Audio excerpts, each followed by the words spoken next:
Je m'appelle Thomas, j'ai 34 ans, et je viens de regarder ma propre famille détruire la seule chose que j'avais construite pour leur échapper. Avant de vous parler des menottes, des procès, et du moment où mes parents ont réalisé qu'ils avaient tout perdu, je veux savoir qui est à mes côtés pour cette aventure. Dites-moi de quelle ville ou état vous me regardez dans les commentaires ci-dessous. Tout a commencé par le genre d'appel téléphonique qui tranche un sommeil profond comme une lame de rasoir. Mon téléphone vibrait contre la table de nuit. Un son strident et perçant dans le silence de mon Penthouse du centre-ville. J'ai plissé les yeux vers l'écran, les yeux brûlants. 2h14 du matin. Le nom sur l'afficheur m'a fait tomber l'estomac plus bas que l'ascenseur de cet immeuble n'aurait jamais pu le faire. Arthur Sterling. Arthur n'était pas seulement un voisin de ma propriété de vacances à Laguna Beach. C'était un juge à la retraite de la Cour suprême, un homme qui valorisait le silence et l'ordre plus que l'oxygène. Il n'appelait pas pour bavarder. Il appelait pour prononcer une sentence. J'ai glissé le doigt vers la droite, la voix pâteuse de sommeil. Arthur, tout va bien? Thomas. Sa voix était sèche, précise et totalement dépourvue de chaleur. Ta maison est un zoo. En fait, c'est une insulte pour les zoos. Les zoos ont des gardiens. Ta propriété a actuellement une émeute. Je me suis assis, les draps s'accumulant autour de ma taille. Quoi? C'est impossible. La maison est vide. Je suis en ville. Elle n'est certainement pas vide, a répondu Arthur. Je viens de voir une Lamborghini Verlim sauter le trottoir et décapiter mes rosiers primés. Il y a des gens sur ton toit, Thomas. Et à moins que mes prothèses auditives ne fonctionnent mal, quelqu'un diffuse de la musique rap avec des basses si fortes qu'elles font vibrer mes fenêtres. Mon cœur a commencé à marteler contre mes côtes. Je ne la loue pas. Personne ne devrait être là. Eh bien, tu as 30 minutes pour résoudre ça, a dit Arthur, son ton final. Après ça, j'appelle le SWAT. Et tu sais que j'ai le numéro en composition abrégée. La ligne est devenue silencieuse. Je suis sorti du lit en catastrophe, l'adrénaline inondant mon système, chassant la fatigue. J'ai attrapé mon iPad sur le bureau et j'ai tapé sur l'icône de l'application de sécurité avec des doigts tremblants. Le cercle de chargement a tourné une seconde, la plus longue seconde de ma vie, puis le flux vidéo est apparu. J'ai arrêté de respirer. Mon sanctuaire, mon évasion, l'endroit où j'avais versé chaque once de mon sang, de ma sueur et de mon salaire au cours des 5 dernières années. Il avait disparu. À sa place se trouvait une scène d'un mauvais clip vidéo. La pelouse de devant, habituellement entretenue à la perfection, était un parking de voitures de luxe. Des Ferrari, des Porsche, des G-Wagen garés n'importe comment sur l'herbe. Le flux de la caméra du salon m'a donné la nausée. Il y avait au moins 50 personnes entassées dans l'espace. Du vin rouge, mon vin rouge, était aspergé comme de l'eau. Un type que je ne reconnaissais pas utilisait mon canapé en cuir italien sur mesure comme un trampoline, ses baskets boueuses s'enfonçant dans le tissu blanc. Qui sont ces gens, ai-je murmuré dans la pièce vide. Puis j'ai balayé vers la caméra du patio. Et la rage n'est pas seulement montée, elle a explosé. Assis à la tête de ma table à manger extérieure en teck, ressemblant à des rois tenant leur cour, se trouvaient Jerry et Linda Vance. Mes parents. Ils n'essayaient pas d'arrêter le chaos. Ils l'alimentaient. Mon père tenait un cigare, la cendre tombant directement sur la terrasse, et riait de quelque chose qu'une jeune fille en bikini disait. Ma mère portait un peignoir en soie. J'ai zoomé, ma poitrine s'est serrée. Ce n'était pas n'importe quel peignoir. C'était le kimono en soie en édition limitée qu'un client m'avait rapporté de Kyoto. C'était une pièce de collection et elle le portait par-dessus ses vêtements, renversant du champagne sur le devant. Mais la pièce maîtresse de ce cauchemar se tenait au bord de la piscine à débordement. Caleb, mon jeune frère, l'enfant prodige. Il tenait un micro, criant quelque chose à la foule, gesticulant sauvagement.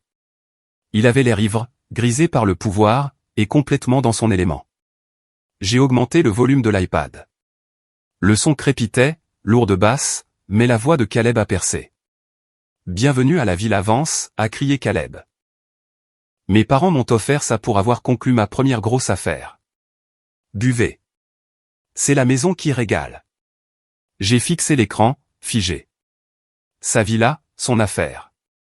Caleb n'avait jamais conclu d'affaire de sa vie. Il avait 26 ans, était au chômage et vivait toujours dans le sous-sol de mes parents parce qu'il se cherchait. Puis, À travers le micro de la caméra, j'ai entendu la voix de ma mère. Elle criait par-dessus la musique à mon père. La fidélité était étonnamment claire. Regarde-le, Jerry. Il est si heureux. Il le mérite. Thomas va péter un câble quand il verra la facture. Mon père a répondu en criant, gloussant. Ma mère a fait un geste de la main dédaigneux, faisant tomber un verre en cristal de la table. Il s'est brisé, mais elle n'a même pas baissé les yeux. Oh, laisse Thomas se plaindre. Il a plein d'argent. Il n'a pas besoin de tout cet espace de toute façon. Il n'est jamais là. C'est égoïste de sa part de le garder fermé alors que Caleb a besoin d'un lieu pour réseauter. Égoïste. Le mot a résonné dans mon pantouse vide. J'ai vu un étranger vomir dans la piscine. J'ai vu mon frère porter un toast à son propre succès imaginaire avec une bouteille de pinot noir millésimé que je gardais pour le jour de mon mariage, si jamais j'en avais un. Je n'ai pas crié. Je n'ai pas jeté l'iPad. Un calme froid et terrifiant m'a envahi. Ce n'était pas juste une fête. C'était une déclaration de guerre. Il ne faisait pas que s'introduire chez moi. Il cannibalisait ma vie, dépouillant des parties de mon succès pour nourrir l'ego de Caleb, comme il l'avait toujours fait. Mais cette fois, ils avaient commis une erreur fatale. Ils l'ont fait devant la caméra et ils l'ont fait dans une propriété détenue par une SARL, pas par une fiducie familiale. Je suis allé au placard et j'ai enfilé un sweat à capuche et un jean. Je n'ai pas fait de sac. Je ne resterai pas. J'ai attrapé mes clés, le lourd porte-clés de ma Panamera. J'ai regardé l'écran une dernière fois.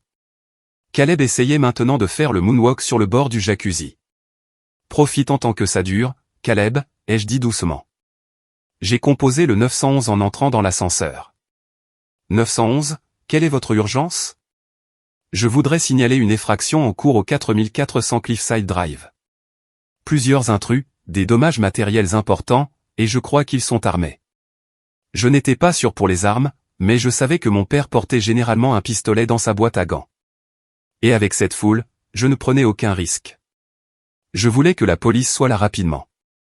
Êtes-vous dans la maison, monsieur? Non, ai-je dit, les portes de l'ascenseur s'ouvrant sur le garage. Mais je suis en route. Et dites aux officiers de se dépêcher. Le propriétaire arrive et il n'est pas content. J'ai raccroché, je suis monté dans ma voiture et j'ai démarré le moteur. Le pot d'échappement a rugi, résonnant contre les murs de béton. On aurait dit une bête qui se réveille. J'avais 2 heures de route devant moi, largement le temps de me souvenir exactement pourquoi je devais détruire ma famille pour me sauver. L'Interstate 5 Sud était un ruban d'obscurité, ponctué uniquement par les traînées rouges des feux arrière. Je me suis inséré sur l'autoroute, le compteur de vitesse grimpant. 130, 145. Le volant en cuir était froid sous ma poigne. Ou peut-être que c'était juste mes mains qui perdaient leur circulation. Chaque kilomètre me rapprochant de Laguna Beach me donnait l'impression de remonter le temps. Vous devez comprendre que la scène sur cet iPad n'était pas une erreur ponctuelle. C'était le point culminant d'une tragédie de 30 ans. Dans la maison des Vance, il y avait 2 rôles attribués à la naissance, et immuables, Caleb était la star, j'étais le machiniste. Mes parents, Jerry et Linda, n'étaient pas riches. Papa vendait des assurances, maman était réceptionniste à temps partiel. Mais ils avaient un goût pour la grande vie que leur compte en banque ne pouvait pas supporter. Quand je suis né, ils étaient trop occupés à joindre les 2 bouts. J'ai été élevé par des babysités et la télévision. Mais quand Caleb est arrivé 8 ans plus tard, le monde s'est arrêté. Caleb était mignon. Caleb avait du charisme. Caleb allait être celui qui les sauverait, celui qui les rendrait célèbres ou riches ou comblerait le vide qu'ils essayaient de remplir. Je me souviens du jour où j'ai reçu ma lettre d'admission à l'architecture de Stanford. J'avais eu 2 boulots au lycée, retournant des hamburgers et tondant des pelouses juste pour payer les cours de soutien en maths dont j'avais besoin. J'ai couru dans la cuisine, agitant l'enveloppe. Maman, papa, j'ai été accepté. Maman n'a même pas levé les yeux de la brochure qu'elle lisait. C'est bien, Thomas. Fais moins de bruit, Caleb fait la sieste. Mais c'est Stanford, ai-je insisté, ressentant ce besoin désespéré d'approbation qui agit comme un poison dans vos veines. Je dois envoyer la compte avant vendredi. Le fonds pour les études, il est prêt? Ils se sont figés. Papa a échangé un regard avec maman. Un regard que j'allais apprendre à reconnaître comme le signe universel de « nous avons floué Thomas ». À ce sujet, a dit papa en s'éclaircissant la gorge, nous avons dû y puiser. Puiser. J'ai senti le sang quitter mon visage. Combien? Caleb avait besoin d'un appareil dentaire, a dit maman sur la défensive. Et puis il y avait ce stage de théâtre à Los Angeles. C'était une opportunité énorme pour lui, Thomas. Un agent devait être là. Vous avez dépensé tout mon fonds d'études pour un stage de théâtre? Ma voix s'est brisée. Cet argent était l'héritage de grand-mère pour l'éducation. Ne sois pas égoïste, a claqué papa. Nous sommes une famille. Nous investissons là où il y a du potentiel. Caleb a un don. Toi. Tu es intelligent. Tu te débrouilleras. Tu peux prendre des prêts ou travailler. Et c'était tout. Le scénario était écrit. J'ai eu 3 emplois pendant mes études. J'ai obtenu mon diplôme avec mention et une montagne de dettes. J'ai mangé des nouilles instantanées pendant que Caleb postait des photos de sa nouvelle motocross, achetée avec l'argent que j'envoyais à la maison pour aider avec les factures. Le compteur a atteint 150. J'ai relâché l'accélérateur, me forçant à respirer. Le vrai problème, ce n'était pas l'argent. C'était le manque de respect. Peu importe à quel point je grimpais, je n'étais jamais assez bien. J'ai lancé mon propre cabinet à 28 ans. À 30 ans, je concevais des paysages pour des milliardaires de la tech. À 32 ans, j'ai acheté la maison de Laguna. Je ne l'ai pas achetée pour faire la fête. Je l'ai achetée pour le silence. J'en ai conçu chaque centimètre. La façon dont la lumière frappait les sols en travertin le matin, les espèces spécifiques de succulentes résistantes à la sécheresse dans le jardin. C'était mon article. C'était la manifestation physique de l'ordre et du contrôle que je n'avais jamais eu en grandissant. Mes parents la détestaient. C'est trop froid, avait dit maman la seule fois où je les avais invités à dîner. Elle s'était essuyé les doigts gras sur les serviettes en lin. Pas chaleureux, sans âme. Pourquoi ne laisses-tu pas Caleb décorer, avait suggéré papa en regardant autour de lui avec un air méprisant. Il a l'œil pour les tendances. Il pourrait rendre cet endroit branché. Caleb, à l'époque, essayait de devenir DJ. Son œil pour les tendances impliquait des néons et des tapis à poils longs. Non, avais-je dit fermement. C'est ma maison, mes règles. C'était la première fois que je voyais la haine dans leurs yeux. Une haine réelle. Parce que j'avais quelque chose qu'ils voulaient et que je ne le leur donnais pas. Ils ont commencé à m'appeler Picsou. Ils ont dit à toute la famille que j'amassais ma fortune pendant que mon frère luttait. La lutte de Caleb consistait à décider quelle paire de baskets à $300 acheter avec l'argent de poche que maman lui glissait de son compte de retraite. L'année dernière a été le point de rupture. J'étais en lice pour une promotion massive, associé du cabinet. J'avais un dîner avec les associés principaux. C'était crucial. 10 minutes avant le dîner, mon téléphone a sonné. C'était maman, en sanglots. C'est Caleb. Il est en prison. Qu'est-ce qu'il a fait, ai-je demandé en boutonnant mes manchettes, vérifiant mon reflet. J'avais l'air calme, mais mon estomac était noué. Il y a eu un malentendu dans un club. Agression, Thomas. Ils ont fixé la caution à $10 000. Nous ne les avons pas, je suis sur le point d'entrer dans la réunion la plus importante de ma vie, maman. S'il te plaît. Il ne peut pas passer la nuit là-bas. Il est fragile. Il n'est pas comme toi. Il ne peut pas supporter les choses difficiles. Il n'est pas comme toi. Signifiant, tu es une bête de somme, il est un poney de concours. Tu souffres pour qu'il puisse briller. Je ne peux pas le faire, maman.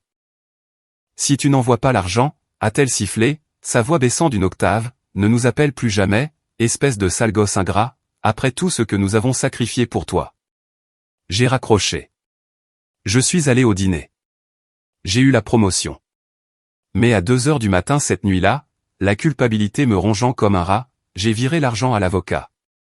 Je l'ai de nouveau fait sortir de prison. Et qu'est-ce que j'ai eu en retour? Un SMS de Caleb le lendemain, il était temps. La bouffe là-bas était dégueulasse. Pas de merci. Pas d'excuses. C'est ce jour-là que j'ai arrêté d'envoyer des chèques. J'ai configuré une boucle dans mon logiciel financier pour rejeter automatiquement leurs demandes. Je leur ai dit que j'avais des problèmes de trésorerie. Ils ne m'ont pas cru. Ils savaient que j'avais la maison. Ils savaient que j'avais la voiture. Et ça les rongeait. J'ai vu le panneau pour Laguna Canyon Road. J'ai mis mon clignotant.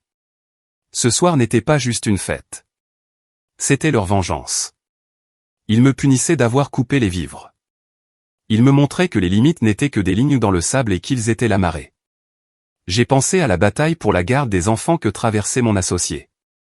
Il m'a dit un jour, Thomas, la seule façon de gagner contre des gens irrationnels est d'être la personne la plus rationnelle de la pièce. Tu as besoin de documents. Tu as besoin de levier. Tu dois être froid. J'ai tapoté le volant. Froid. Je pouvais être froid. J'ai vérifié l'heure sur le tableau de bord. 3h45, la police devrait arriver bientôt. Mon téléphone a de nouveau vibré. C'était Sarah, mon assistante personnelle. Je la payais le triple pour être disponible en cas d'urgence, mais je l'utilisais rarement. Ce soir, je lui avais envoyé un SMS en courant vers la voiture. J'ai les dossiers. La voix de Sarah est sortie des haut-parleurs Bluetooth. Elle avait l'air bien réveillée. J'ai sorti l'acte de propriété, les documents de création de la SARL et la police d'assurance.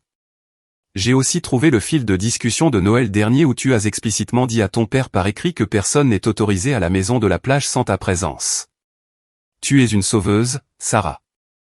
Il y a autre chose. Elle a hésité. J'ai fait une recherche rapide sur les réseaux sociaux de Caleb. Il ne fait pas que faire la fête, Thomas. Qu'est-ce que tu veux dire? Il a créé une page Eventbrite. La fête du manoir doré. Il a vendu des billets. L'entrée générale était à $200. L'accès VIP à la chambre principale ta chambre était à $500. J'ai failli percuter la glissière de sécurité. Il a vendu des billets pour ma maison. Il a gagné environ $15 000 ce soir. Tout va sur un compte PayPal lié à Linda Vance. Ma mère. L'air a quitté mes poumons. Ce n'était pas juste Caleb qui faisait l'idiot. C'était une entreprise commerciale orchestrée. Mes parents blanchissaient leur envie en argent liquide. Ils prostituaient mon sanctuaire à des étrangers. Imprime tout, ai-je dit, ma voix sonnant comme du gravier. Envoie-le par email à l'officier Martinez de la police de Laguna. Je t'enverrai son contact par SMS. Et Sarah? Oui. Découvre si Arthur Sterling est réveillé. Dis-lui que je suis à 10 minutes et dis-lui d'apporter sa canne. Il voudra peut-être assister à ça. J'ai raccroché et j'ai appuyé sur l'accélérateur. Le moteur a grogné. Un son bas et menaçant qui correspondait à la vibration dans ma poitrine. Il voulait jouer à la maison. Très bien. Je rentrais à la maison, et j'apportais une boule de démolition. J'ai senti la fête avant de la voir. Tourner sur Cliffside Drive apportait habituellement l'odeur salée et propre de l'océan Pacifique mélangée au jasmin. Ce soir, l'air était épais de l'odeur âcre de caoutchouc brûlé, de marijuana bon marché et de bière éventée. Le cul-de-sac calme et exclusif ressemblait aux séquelles d'une émeute. Mes phares ont balayé le chaos. Il y avait un G-Wagen noir mat garé en diagonale en travers de mon allée, bloquant l'accès. Une Ferrari rouge était sur le trottoir, deux de ses roues écrasant un arroseur qui crachait maintenant un geyser d'eau en l'air, trempant l'intérieur en cuir de la voiture parce qu'ils avaient laissé le toit ouvert. Mais c'est le bruit qui m'a le plus frappé. La basse n'était pas seulement forte, elle était physique. Elle cognait contre les portières de la voiture. Un battement de cœur implacable et irrespectueux. J'ai garé la Panamera derrière le G-Wagen, le bloquant efficacement. J'ai coupé le moteur pendant un moment. Je suis juste resté assis là. J'ai regardé la maison, mon chef-d'œuvre moderne de verre et d'acier, brillant comme une lanterne dans la nuit. Des ombres dansaient à chaque fenêtre. Des corps, des centaines d'entre eux. J'ai vu une silhouette sortir en titubant de la porte d'entrée et vomir dans ma jardinière de rares érables japonais. J'ai ouvert la portière de la voiture et je suis sorti. La brise fraîche de l'océan m'a frappé le visage, contrastant avec la chaleur de ma colère. J'ai marché vers le portail d'entrée, mes bottes craquant sur du verre brisé. Une bouteille de Grey Goose brisée gisait dans le caniveau. Un type en gilet de sécurité, un gilet qui disait « Équipe de l'événement Vance », s'est mis devant moi. Il avait l'air d'avoir 20 ans, un tatouage sur le cou et des yeux qui ne pouvaient pas se concentrer. Oula, attends, mon pote, a-t-il bredouillé en tendant la main. Événement privé. Détenteur de billets seulement ou tu as un pass VIP. J'ai regardé sa main, puis son visage. Dégage de mon chemin, Hilary. Écoute, le dur à cuire. À moins que tu ne sois sur la liste, tu n'entres pas. Caleb a dit pas de naze. J'ai laissé échapper un petit rire sec et sans humour. Dis-moi, combien Caleb te paie? 50$ et boissons gratuites, a ricané le gamin. Eh bien, tu ferais mieux d'espérer que ces boissons valaient une accusation de crime pour complicité de cambriolage, ai-je dit en le dépassant. Et il m'a attrapé l'épaule. Je me suis retourné. Je n'ai pas crié. Je n'ai pas frappé. Je l'ai juste regardé avec le genre de regard que je réserve aux entrepreneurs incompétents qui essaient de faire des économies sur les murs porteurs. Je m'appelle Thomas Vance. Je suis le propriétaire de cette propriété. La police est à 3 minutes. Si ta main est encore sur moi dans 2 secondes, j'ajouterai l'agression à la liste des charges que je porterai contre toi personnellement. Les yeux du gamin se sont écarquillés. Il a lâché ma main comme s'il s'était brûlé. Je ne savais pas, ai-je ordonné. Maintenant. Il n'a pas discuté. Il s'est retourné et a sprinté dans la rue, abandonnant son poste. J'ai remonté l'allée. La destruction était pire de près. La porte d'entrée en acajou sur mesure était calée ouverte avec une statue. Pas juste une pierre, une statue. Un buste en bronze d'Aristote que j'avais acheté lors d'une vente aux enchères en Grèce. Il gisait sur le côté, éraflant le bois. Je suis entré dans le hall. La chaleur m'a frappé en premier. Le système de CVC était clairement submergé par le nombre de corps. Ça sentait la sueur et le désespoir. Le couloir principal était un parcours du combattant de l'irrespect. Une fille en talons essayait de graver ses initiales dans le mur de plâtre avec une clé. Un couple s'embrassait agressivement contre mon piano à queue. J'ai traversé la foule comme un fantôme. Personne ne m'a remarqué. J'étais plus âgé que la plupart d'entre eux, habillés simplement d'un sweat à capuche, invisibles dans leur monde de paillettes et de bruit. J'ai atteint le salon principal. Là, sur le mur, se trouvait mon tableau préféré, un original abstrait que j'avais mis 3 ans à retrouver. Quelqu'un y avait dessiné une moustache avec un charpie. J'ai senti une veine sur mon front palpiter. L'envie de commencer à frapper était écrasante. Je voulais attraper ces intrus par leur col de créateur et les jeter par les fenêtres. Mais je me suis arrêté. Montrer, ne pas dire. J'avais besoin qu'ils me montrent tout. J'ai sorti mon téléphone et j'ai commencé à enregistrer. J'ai balayé la pièce. J'ai capturé des visages. J'ai capturé le type qui sniffait des lignes de poudre blanche sur mon îlot de cuisine, directement sur le marbre de Carrare non scellé. Cette tache ne partirait jamais. Puis j'ai vu les portes-fenêtres. Elles étaient grandes ouvertes. Je suis sorti sur la terrasse. L'air frais de la nuit m'a semblé une gifle. Les lumières de la piscine changeaient de couleur, violet, vert, rouge. Et ils étaient là, le trio toxique. Mes parents tenaient leur cours à la grande table extérieure. Ils avaient rapproché mes lampes chauffantes, créant un petit nid douillet de corruption. Linda, ma mère, versait du vin à un groupe de jeunes femmes qui avaient l'air de s'ennuyer. Elle rayonnait. Elle avait l'air plus heureuse que je ne l'avais jamais vue à aucune de mes remises de diplôme. Oui, eh bien, disait maman en gesticulant largement avec une cigarette à la main, nous avons dit à Thomas d'acheter cet endroit. Il était hésitant, vous savez, il a tellement peur du risque. Mais nous l'avons poussé. Nous avons dit que la famille avait besoin d'un lieu de retraite.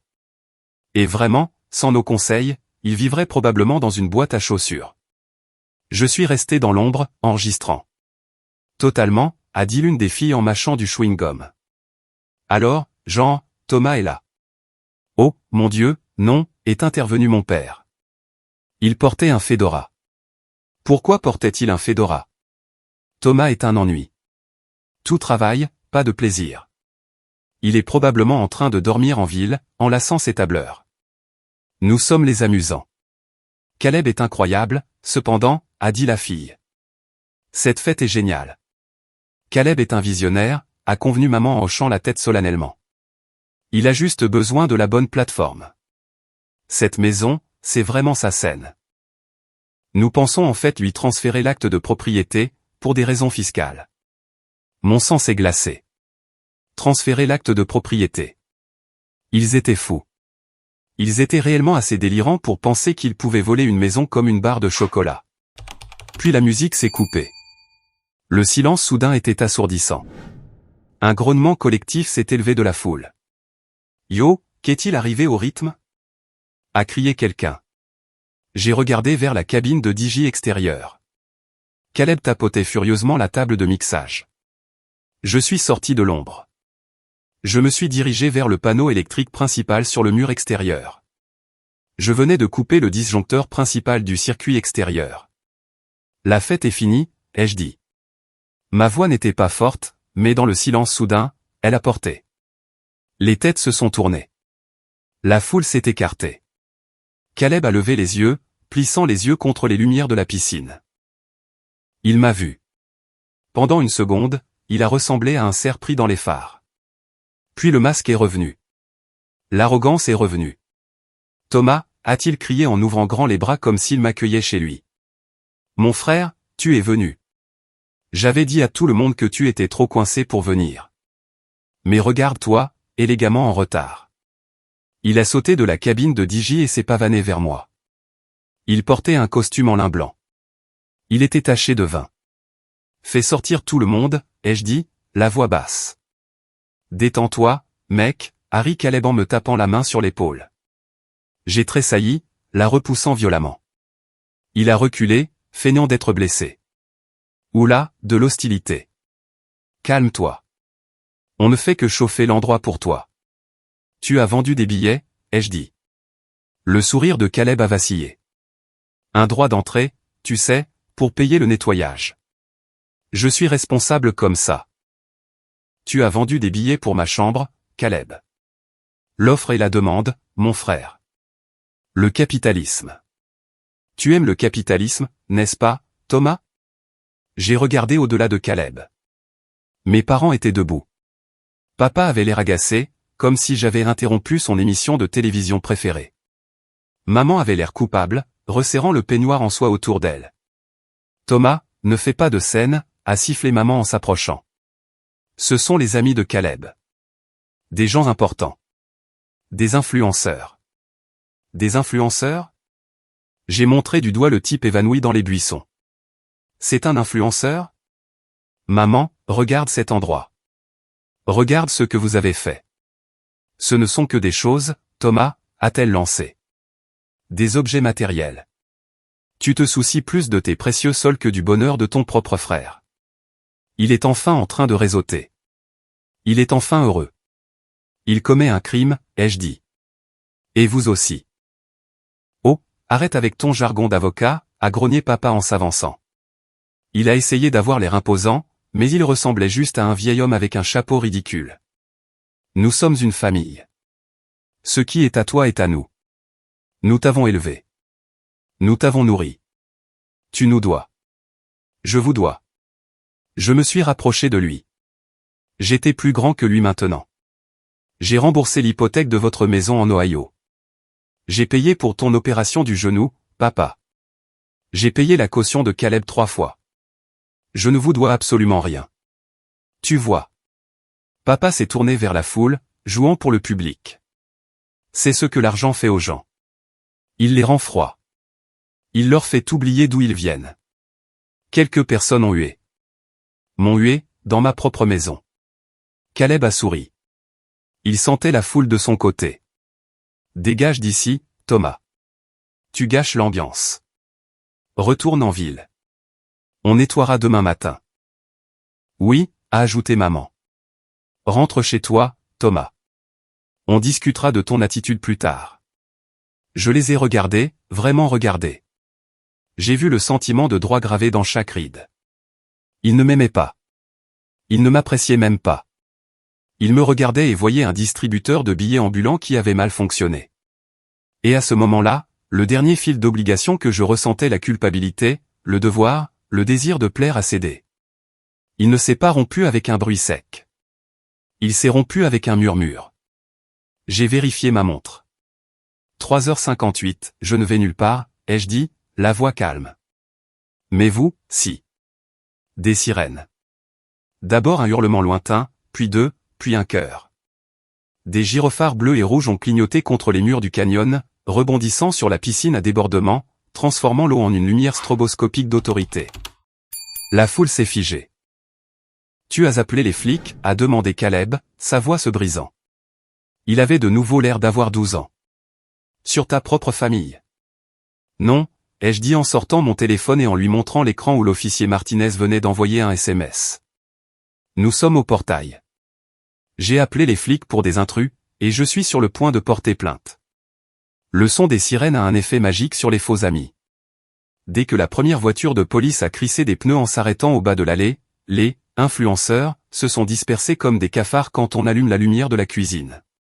Les gens sautaient par-dessus les haies, escaladaient la clôture du voisin, abandonnant leurs verres à moitié finis, dans certains cas, leurs chaussures. Mais le trio toxique ne pouvait pas s'enfuir. Ils étaient piégés sous les projecteurs de leur propre création. Le visage de Caleb est passé de l'arrogance à une pâleur blanche en 3 secondes. « Tu dois leur dire que c'est un malentendu » a-t-il balbutié, reculant jusqu'à heurter le bord de la cabine de DJ. « Thomas, sérieusement, j'ai un casier. Si je me fais arrêter pour ça, c'est une violation de ma probation. »« Je sais » ai-je dit. Je n'ai pas bougé. Je me tenais comme une statue au centre du chaos. « Tu ne peux pas faire ça » a crié maman. Elle s'est précipitée sur moi, m'agrippant le bras avec des doigts crochus. « C'est ton frère. C'est ta chair et ton sang. Dis-leur de partir. »« Lâche-moi » ai-je dit en la secouant. « Jerry, fais quelque chose » a-t-elle hurlé à mon père. Papa s'est avancé, bombant le torse. Il a ajusté son fedora comme pour essayer d'invoquer une certaine autorité. « Maintenant, écoute-moi bien, mon fils. Tu vas aller là-bas et dire à ces officiers que nous avons la permission d'être ici. Tu vas leur dire que c'est une réunion de famille. »« Mais je ne vous ai pas donné la permission, » ai-je répondu. « Tu l'as sous-entendu » a crié papa. « En ayant cette maison et en ne l'utilisant pas. C'est un péché de gaspiller les ressources. Nous ne faisons que maximiser l'utilité. » Maximiser l'utilité ? J'ai montré la porte vitrée brisée. C'est ça, maximiser l'utilité ? Sniffer de la coque sur mon îlot de cuisine, c'est maximiser l'utilité ? Tu es dramatique, a craché maman. On peut réparer une porte, mais tu ne peux pas réparer un casier judiciaire. Veux-tu détruire la vie de ton frère ? Je ne la détruis pas, ai-je dit en regardant les lumières de la police danser sur son visage furieux. Je refuse juste de la sauver cette fois. Des bruits de bottes lourdes ont martelé le pavé. Des voix ont crié « Police, ne bougez pas !» L'officier Martinez est entré sur la terrasse. C'était un homme imposant, aux larges épaules, avec un visage qui avait vu tous les mensonges qu'un criminel pouvait inventer. Je l'avais rencontré quelques fois lors des réunions de l'association des propriétaires. Il me connaissait. « Monsieur Vance ?» a demandé Martinez en me regardant. Puis il a regardé la foule. « Nous avons eu plusieurs plaintes pour tapage, des rapports de dommages matériels et de stationnement illégal. Et Arthur Sterling dit qu'il y a une émeute. » Officier, s'est avancé papa avant que je puisse parler. Il a pris sa meilleure voix de vieil homme innocent. « Officier, Dieu merci, vous êtes là. Il y a eu un terrible malentendu. Mon fils, ici, il m'a montré du doigt, fait une sorte de crise de nerfs.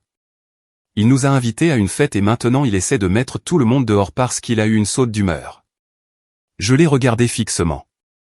L'audace était à couper le souffle. Martinez a regardé papa, puis moi. « Est-ce vrai, monsieur Vance ? » « Non, » ai-je dit clairement. « Je ne les ai pas invités. J'étais en ville. J'ai été alerté par mon système de sécurité.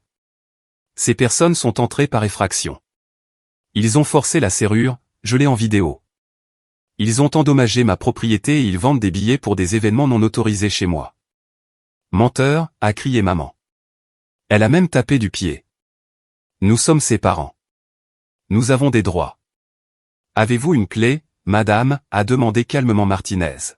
« Eh bien, non » a-t-elle balbutié.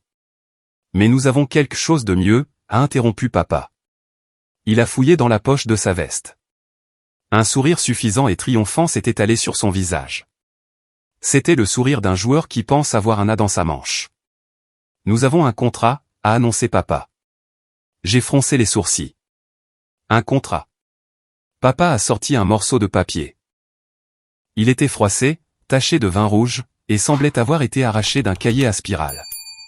Il l'a tendu à l'officier Martinez. Lisez-le, a dit papa en croisant les bras. Notre fils nous a donné les pleins droits de gestion de cette propriété le mois dernier. Indéfiniment. Nous sommes les propriétaires bailleurs en exercice. Donc, techniquement, c'est lui qui s'introduit dans notre événement.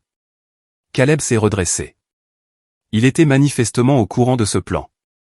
Ouais, exactement. Échec et mat, mon frère. Je me suis approché de Martinez. Puis-je? Martinez a tenu le papier pour que je puisse le voir. Il était écrit à la main, à l'encre bleue. Je, Thomas Vance, accorde par la présente à Jerry et Linda Vance un accès et une autorité complets sur la propriété située au 4400 Cliffside Drive.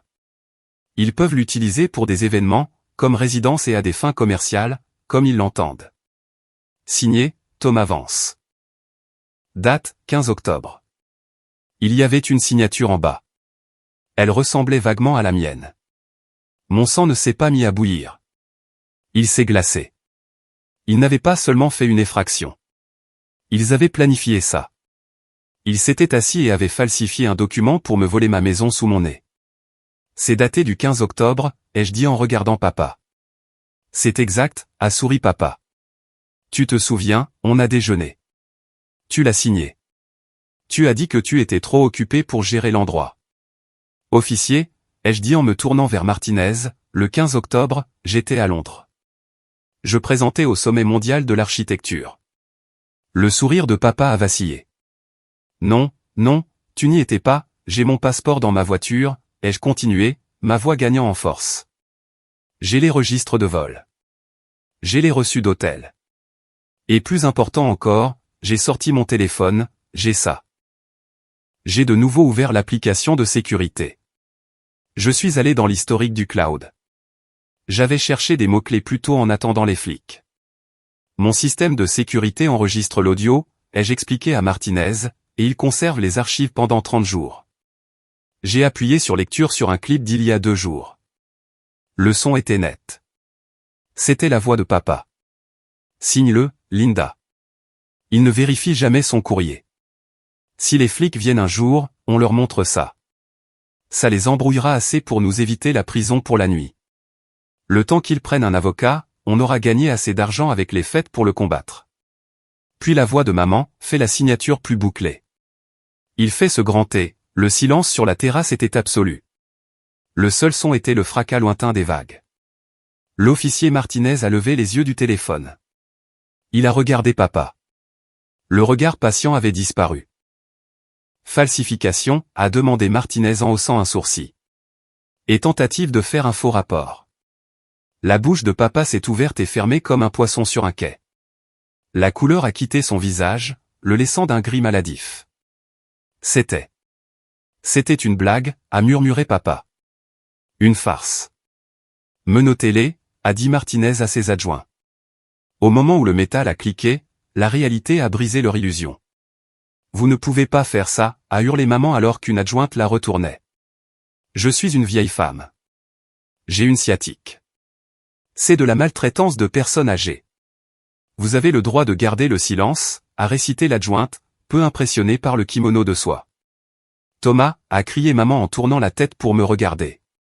Ses yeux étaient grands, terrifiés et furieux. Dis-leur d'arrêter. Nous sommes tes parents. Tu ne peux pas les laisser nous emmener en prison comme de vulgaires criminels. Je suis resté là, les mains dans les poches de mon sweat à capuche. J'ai regardé les personnes qui étaient censées me protéger, les personnes qui étaient censées être mon filet de sécurité, être maîtrisées parce qu'elles avaient essayé de me voler. Je ne vous ai pas rendu criminel, maman, ai-je dit doucement. Vous l'avez fait vous-même. Je te déteste, a-t-elle craché. J'aurais aimé que tu ne sois jamais né. Espèce de bâtard avare et sans cœur. Les mots auraient dû faire mal. Il y a 10 ans, ils m'auraient détruit. Mais ce soir, ils ont juste rebondi. C'était une confirmation. Je ne perdais pas des parents. Je perdais des parasites. Et puis il y avait Caleb. Il ne se battait pas. Il pleurait. Des sanglots bruyants et convulsifs. Thomas, s'il te plaît, a-t-il bredouillé alors que Martinez serrait les attaches en plastique autour de ses poignets. Je ne peux pas y retourner. Les gars à l'intérieur, ils ont dit que si je viole ma probation, je fais les 3 ans complets. Thomas, s'il te plaît. Je ferai n'importe quoi. Je nettoierai la piscine. Je tondrai la pelouse. Dis-leur juste que je suis un locataire. Dis que je paie un loyer. Il avait l'air si petit. L'enfant prodige réduit à un mendiant. Tu as eu ta chance, Caleb, ai-je dit en m'approchant de lui. Tu as eu 1 millier de chances. J'ai payé tes études, tu as abandonné. J'ai payé ton appartement, tu l'as saccagé. Je t'ai trouvé un travail avec mon entrepreneur, tu as volé des outils. Je suis désolé, a-t-il gémi. Je vais changer, je le jure. Non, tu ne le feras pas, ai-je dit. Parce que tu n'as jamais eu à faire face à une conséquence de ta vie. Maman et papa sont toujours intervenus. Je suis toujours intervenu. J'ai regardé l'officier Martinez. Avez-vous tout ce dont vous avez besoin? Nous avons les preuves vidéo, le document falsifié et le témoignage du voisin, a hoché la tête Martinez. Nous accusons Caleb de cambriolage, d'intrusion et de violation de probation. Vos parents risquent des accusations de fraude, de falsification et de complicité de cambriolage. Ça va être une longue nuit pour eux. Bien, ai-je dit. Ils ont commencé à les escorter vers les voitures de police garées dans l'allée. Mon père a tenté un dernier jeu de dignité. Il s'est arrêté près de moi, me foudroyant du regard. Tu penses que tu as gagné? Tu as perdu ta famille ce soir, Thomas. Tu es un orphelin maintenant. J'espère que l'argent te tiendra chaud. C'est le cas, ai-je dit. Le système de chauffage de cette maison est excellent. Où il l'était, jusqu'à ce que tes invités cassent le thermostat. Je les ai regardés se faire pousser à l'arrière des voitures de police. Les lumières bleues et rouges se reflétaient sur leurs visages. Maman pleurant, papa fumant de rage, Caleb hyperventilant. Alors que les voitures s'éloignaient, descendant le canyon vers le poste, j'ai ressenti une étrange sensation dans ma poitrine.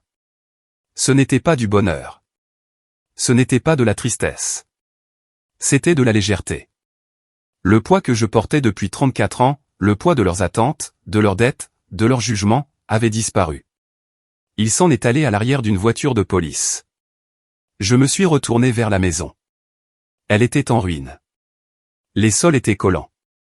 Les meubles étaient lacérés. L'odeur était horrible. Mais c'était calme. C'était enfin vraiment calme. Le silence ne dura pas longtemps. Alors que les voitures de police s'éloignaient, la réalité du nettoyage m'a frappé. Je suis retourné dans le salon. On aurait dit qu'une bombe avait explosé dans une cave à vin. Mais je n'étais pas seul. Arthur Sterling se tenait dans mon hall d'entrée. Il portait une robe de chambre à carreaux et s'appuyait sur sa canne, regardant le buste d'Aristote par terre. Aristote, songea Arthur en tapotant la statue avec sa canne. Il a dit un jour, les impossibilités probables sont préférables aux possibilités improbables. Il était improbable que votre famille change un jour, Thomas. Il était impossible de continuer à les soutenir. J'ai laissé échapper un long soupir épuisé. Je suis désolé pour les roses, Arthur. J'enverrai mon équipe de paysagistes demain. Arthur a fait un geste de la main. Les roses repoussent. Les colonnes vertébrales sont plus difficiles à faire pousser. Tu en as fait pousser une ce soir, mon fils. Je suis fier de toi. Entendre cela d'un juge à la retraite, un homme que je respectais plus que mon propre père, a failli me briser. J'ai hoché la tête, incapable de parler, retenant des larmes qui n'avaient rien à voir avec la tristesse. J'ai tout vu depuis mon balcon, a poursuivi Arthur. Si tu as besoin d'un témoignage pour l'ordonnance restrictive, tu sais où j'habite. Merci, ai-je murmuré. Repose-toi, a dit Arthur en se tournant pour partir. Ou prends une serpillière. Probablement la serpillière d'abord. J'ai passé les 4 heures suivantes à faire le tri. Je ne pouvais pas tout nettoyer, mais je pouvais sécuriser. J'ai barricadé la fenêtre cassée avec du contreplaqué du garage. J'ai enfermé les objets de valeur restants dans le coffre-fort principal. J'ai jeté les tapis ruinés dehors. À 7 heures du matin, alors que le soleil commençait à se lever sur le Pacifique, peignant le ciel de rose et d'orange doux, je me suis assis au bord de la piscine. L'eau était encore trouble à cause de ce qui y avait été jeté, mais la vue était toujours parfaite. Mon téléphone a vibré. Je m'attendais à ce que ce soit un avocat ou peut-être un agent de cautionnement mendiant de l'argent que je ne donnerais pas. C'était une notification d'Instagram. Caleb Vance a commencé une vidéo en direct. J'ai tapé dessus. Caleb était dans la cellule de détention. Il avait dû faire entrer un téléphone en douce ou peut-être n'avait-il pas encore été entièrement traité. Il avait l'air terrible. Le mascara d'une des filles avait bavé sur sa veste blanche. « Salut les gars », a chuchoté Caleb dans le téléphone, regardant nerveusement autour de lui. « Je suis en prison. Mon propre frère m'a mis ici. » Il a fait une grimace triste. Celle qu'il utilisait pour avoir un dessert supplémentaire. Thomas Vance, le grand architecte riche. Il nous a invités à une réunion de famille et puis il a pété un câble. Il a appelé les flics parce qu'on a renversé un verre. Il est instable mentalement, les gars. Il est dangereux. Nous sommes les victimes ici. S'il vous plaît, si quelqu'un peut aider avec la caution, lien dans la bio. J'ai regardé les commentaires défiler. OMG, c'est terrible. Les riches sont tellement sans cœur. Reste fort, Caleb. Puis maman a rejoint le direct. Elle n'était pas dans la même cellule, mais elle commentait depuis son compte, Linda Vance, mon fils nous a abandonnés. Il a agressé son père. Nous sommes terrifiés. Nous avons besoin d'un bon avocat. Il le faisait. Il lançait la campagne de diffamation. Ils savaient qu'ils avaient perdu la bataille juridique, alors ils essayaient de gagner le tribunal de l'opinion publique. Ils voulaient détruire ma réputation, mon entreprise, ma vie. J'ai fixé l'écran. Une personne normale aurait paniqué. Une personne normale les aurait appelés et les aurait suppliés d'arrêter. Mais je n'étais plus normal. J'étais libre. J'ai fait une capture d'écran du direct. Puis j'ai ouvert ma galerie de photos. J'ai sélectionné la vidéo de papa expliquant la falsification. J'ai sélectionné la vidéo de maman riant du vol de l'acte de propriété. J'ai sélectionné le clip de Caleb vendant des billets pour ma chambre. J'ai ouvert mes propres réseaux sociaux. J'avais un nombre modeste d'abonnés, principalement des clients et d'autres architectes, mais je savais comment fonctionnait Internet. La vérité est inflammable. J'ai rédigé un post. Titre, La vérité sur la nuit dernière. Légende, ma famille dit que je les ai abandonnés. Voici les images de sécurité d'eux entrant par effraction chez moi, falsifiant ma signature et vendant des billets à des étrangers. Décidez qui est la victime. Mon doigt a plané au-dessus du bouton, publier. Si je faisais ça, il n'y aurait pas de retour en arrière. Ce n'était plus seulement un conflit familial. C'était l'option nucléaire. Cela les humilierait publiquement. Cela garantirait qu'ils ne pourraient plus jamais escroquer un autre parent. J'ai regardé le lever du soleil. J'ai pensé au fond d'études. J'ai pensé aux insultes. J'ai pensé au contrat que papa avait falsifié. J'ai appuyé sur « Publier ». Que le jeu commence, ai-je dit à l'océan. J'ai regardé le bouton « Publier » devenir gris, signalant que mon message était en ligne. Pendant un moment, rien ne s'est passé. L'océan continuait de se déchaîner. Le soleil continuait de se lever. Mais dans le monde numérique, je venais de larguer une bombe sur l'héritage de la famille Vance. En 10 minutes, mon téléphone ne se contentait pas de vibrer. Il convulsait. Les premières notifications provenaient de mon propre cercle. Clients, collègues architectes, entrepreneurs, des gens qui me connaissaient comme le type calme et professionnel qui vérifiait obsessionnellement les spécifications. Thomas, je viens de voir la vidéo. C'est ton père? Incroyable. L'audace. Je suis vraiment désolé que tu traverses ça. Besoin d'un témoin de moralité. Je suis là. Puis sont venus les commentaires sur le post lui-même. Les détectives d'Internet ont travaillé vite. Ils ont trouvé le lien vers la collecte de fonds de Caleb et l'ont signalé en masse pour fraude. Ils ont trouvé la page Facebook de maman où elle se vantait de sa maison de plage depuis des mois. Le courant de l'opinion publique n'a pas seulement tourné. Il est devenu un tsunami. À 9h du matin, la page GoFundMe a été retirée par la plateforme pour violation des conditions d'utilisation. À 10h du matin, les amis, influenceurs, de Caleb avaient supprimé toutes les photos d'eux à la fête, terrifiés d'être associés à une scène de crime. À 11 heures du matin, mon avocat, Robert Stone, a appelé. La voix de Stone était graveleuse et calme, tout le contraire de ma famille. Je viens de parler au défenseur public assigné à votre frère et à vos parents. Ils veulent conclure un accord. Ils veulent que vous abandonniez les charges en échange d'excuses publiques. J'ai ri. C'était un son froid et creux dans la maison vide. Des excuses, Robert? Ils ont fait 200 000 $ de dégâts. Ils ont falsifié ma signature. Des excuses ne réparent pas mon marbre italien. Je sais, a dit Stone. Je leur ai dit que ce n'était pas sur la table. Alors, voici la réalité. Le procureur poursuit les accusations criminelles quoi que vous fassiez. La falsification est un crime d'État et le procureur déteste ça. Mais pour les dommages civils, nous devons parler d'actifs. Ils n'ont pas d'argent, ai-je dit. Vous le savez. Ils ont une maison en Ohio, a répondu Stone. Elle est payée, n'est-ce pas? Vous l'avez payée pour eux il y a 5 ans. Je me suis figé. La maison en Ohio. La maison où j'ai grandi. La maison où on m'a dit que je n'étais pas assez bien. La maison où Caleb était vénéré. J'avais fait un chèque de 145 000 $ pour effacer leur hypothèque en guise de remerciement lorsque j'ai eu mon premier gros bonus. Oui, ai-je dit. Elle est payée. Bien, a dit Stone, parce que je vais déposer une hypothèque légale dessus cet après-midi. S'ils ne peuvent pas payer les dommages en espèces, nous forcerons une vente. Le processus a pris 3 mois angoissants. Pendant ce temps, je ne les ai pas vus, mais je les ai sentis. Ils ont essayé de m'appeler depuis différents numéros.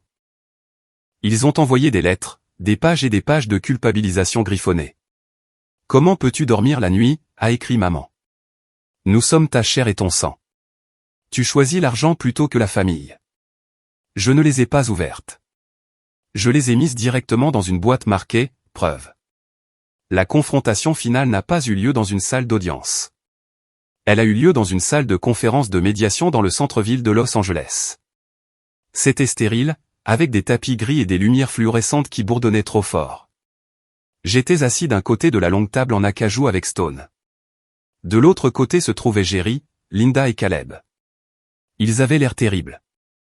Papa avait vieilli de 10 ans. Il ne portait pas son fedora. Il portait un costume bon marché qui ne lui allait pas, l'air petit et vaincu. Maman avait l'air hagarde, ses racines grises, ses yeux parcourant la pièce comme un animal pris au piège. Et Caleb. Caleb avait l'air brisé. Il était en liberté sous caution, qu'une tante avait garanti avec le titre de sa voiture, mais l'arrogance avait disparu. Il était assis la tête baissée, se rongeant les cuticules. Quand je suis entré, maman a laissé échapper un sanglot. Thomas, mon bébé. Madame Vance, a coupé sèchement Stone, adressé toute communication à moi. C'est mon fils, a-t-elle crié en frappant la table de sa main. Je n'ai pas besoin d'un avocat pour parler à mon fils. Thomas, regarde-nous. Regarde ce que tu fais. Ton père a des palpitations cardiaques. Caleb ne peut pas trouver de travail. Nous sommes ruinés. Je les ai regardés. Je les ai vraiment regardés. Pendant des années, leur colère m'avait contrôlé. Leur déception avait été ma boussole. Mais maintenant, je ne ressentais rien d'autre que de la pitié. Vous vous êtes ruinés vous-même, ai-je dit calmement. J'ai juste allumé les lumières. Nous avons la facture détaillée des dommages. Stone a fait glisser un épais classeur sur la table. Dommages structurels au patio. Remplacement de l'unité de CVC sur mesure. Restauration du marbre de Carrare. Remplacement de la collection de 20 millésimés. Frais de justice. Mise à niveau de la sécurité. Total, 428 000 $. Papa a pris le classeur. Ses mains tremblaient. Nous n'avons pas ce genre d'argent, Thomas. Tu le sais. Nous le savons, a dit Stone. C'est pourquoi nous avons préparé les documents pour la liquidation de votre résidence principale en Ohio. La pièce est devenue silencieuse. On pouvait entendre le bourdonnement du climatiseur. Notre maison, a murmuré maman. Tu veux prendre notre maison. Ce n'est pas votre maison, ai-je dit, la voix stable. C'est un actif. Et c'est le seul actif que vous avez qui couvre la dette que vous me devez. Je t'ai élevé dans cette maison, a hurlé maman. Je t'ai baigné dans cet évier. J'ai cuisiné tes repas dans cette cuisine. Comment oses-tu? Et tu as falsifié ma signature pour voler ma maison, ai-je rétorqué en me penchant en avant. Tu as essayé de prendre la seule chose qui était à moi. Tu voulais la donner à Caleb. Eh bien, maintenant Caleb vous a coûté votre maison. C'est poétique, n'est-ce pas? Caleb a finalement levé les yeux. Ses yeux étaient rouges. Tom, s'il te plaît. Je risque 3 ans. Si on perd la maison, où iront maman et papa? Ils sont vieux. Peut-être qu'ils peuvent rester avec toi, ai-je suggéré. Oh, attends. Tu vis toujours dans leur sous-sol. Eh bien, je suppose que vous devrez tous trouver une solution ensemble. Tu es l'enfant prodige, Caleb. N'est-ce pas le moment de briller? N'est-ce pas le moment de soutenir la famille comme je le fais depuis une décennie? Caleb s'est recroquevillé dans sa chaise. Nous connaissions tous la réponse. Caleb ne pouvait pas s'occuper d'un hamster, encore moins de 2 adultes âgés. Signez les papiers, a dit Stone. Ou nous allons au procès. Et si nous allons au procès, Thomas demandera la peine maximale pour les accusations de fraude. Pour l'instant, si vous cédez la maison et couvrez les dommages, il est prêt à plaider la clémence sur le plan pénal pour vous deux. Pas pour Caleb. Caleb est seul. Mais pour vous, Jerry et Linda. C'était le dernier coin. Je leur ai offert une bouée de sauvetage, mais seulement s'ils sacrifiaient leur confort. Papa a regardé maman. Ils ont communiqué par un regard silencieux de désespoir. Ils ont réalisé que leur loyauté aveugle envers Caleb leur avait finalement tout coûté. Nous signons, accro à ses papas. Jerry, non. Maman a attrapé son bras. Nous devons le faire, Linda, a claqué papa, sa voix se brisant. Nous n'avons pas d'argent. Nous n'avons pas d'avocat. Et il a raison. Papa m'a regardé. Il n'y avait pas d'amour dans ses yeux, seulement de la peur. Il nous a battus. Ils ont signé les papiers. Le grattement du stylo sur le papier était le son le plus fort du monde. C'était le son d'un cordon qu'on coupe. Alors qu'il se levait pour partir, maman s'est arrêtée à la porte. Elle ne m'a pas regardé en arrière. Elle a regardé le mur. Tu as ton argent, Thomas, a-t-elle dit amèrement. Mais tu n'as pas de mère. Ne viens pas à mon enterrement. Je ne viendrai pas, ai-je dit. Je t'ai déjà pleuré. Je t'ai pleuré le jour où j'ai réalisé que tu aimais plus mon portefeuille que tu ne m'aimais. Ils sont sortis. Caleb a essayé de les suivre, mais papa l'a repoussé. Prends ton propre moyen de transport, a marmonné papa à son fils préféré. Tu en as assez fait. Je les ai regardés se fracturer dans le couloir. Le trio toxique s'était dissous. Je me suis rassise sur la chaise et j'ai laissé échapper un souffle que j'avais l'impression de retenir depuis que j'avais 8 ans. 6 mois plus tard, le soleil se couchait sur le Pacifique, transformant l'océan en une plaque de cuivre martelée. J'étais assis sur la terrasse de la maison de Laguna, les pieds posés sur la balustrade fraîchement réparée. La maison était différente maintenant. Je l'avais changée. J'ai arraché l'îlot de marbre qui avait été taché et je l'ai remplacé par un granit sombre et chaleureux. J'ai changé les meubles. J'ai même repeint les murs. J'avais besoin d'exorciser les fantômes de cette nuit-là. J'avais besoin de m'assurer que lorsque j'entrais, je ne voyais pas le chaos de la fête. Je ne voyais que mon propre design. L'air était rempli de l'odeur de steak grillé. Saignant, c'est ça? Je me suis retourné. Arthur Sterling était aux commandes du grill. Le juge à la retraite était devenu une figure incontournable de ma vie. Nous dînions ensemble une fois par semaine. Il ne me demandait pas d'argent. Il ne me demandait pas de faveur. Il me demandait comment s'était passée ma journée. Il me posait des questions sur l'architecture. Il me racontait des histoires de son temps au tribunal. Y a-t-il une autre façon de le manger? J'ai souri en prenant une gorgée de thé glacé. Bien vu. Arthur a hoché la tête. Mon téléphone était posé sur la table. Il était silencieux. J'avais changé de numéro le lendemain du règlement. J'ai bloqué tous les parents qui avaient pris le parti de mes parents. Mon cercle s'était considérablement rétréci, mais la qualité avait grimpé en flèche. Je savais ce qui leur était arrivé. Les petites villes parlent et l'information voyage. La maison en Ohio s'est vendue rapidement. Le produit de la vente a payé les réparations de ma villa, les frais de justice, et le reste est allé à la banque. Mes parents se sont retrouvés avec presque rien. Ils ont emménagé dans un appartement d'une chambre dans un quartier difficile. Papa a dû retourner travailler à 70 ans, accueillant les clients dans une quincaillerie. Maman travaillait apparemment dans un centre d'appel. Et Caleb. La justice est rarement parfaite, mais parfois elle rime. Caleb n'a pas eu les 3 ans de prison, mais il n'est pas parti libre non plus. En raison de son casier antérieur et de l'ampleur des dommages, le juge, un collègue d'Arthur, bien qu'Arthur jure ne pas avoir tiré les ficelles, lui a donné une peine mixte, 6 mois de prison de comté, suivi de 3 ans de probation stricte et 500 heures de travaux d'intérêt général. La dernière fois que j'ai entendu parler de lui, Caleb effectuait ses heures de travaux d'intérêt général en nettoyant les déchets sur les plages publiques de Santa Monica. Je suis passé par là une fois il y a quelques semaines.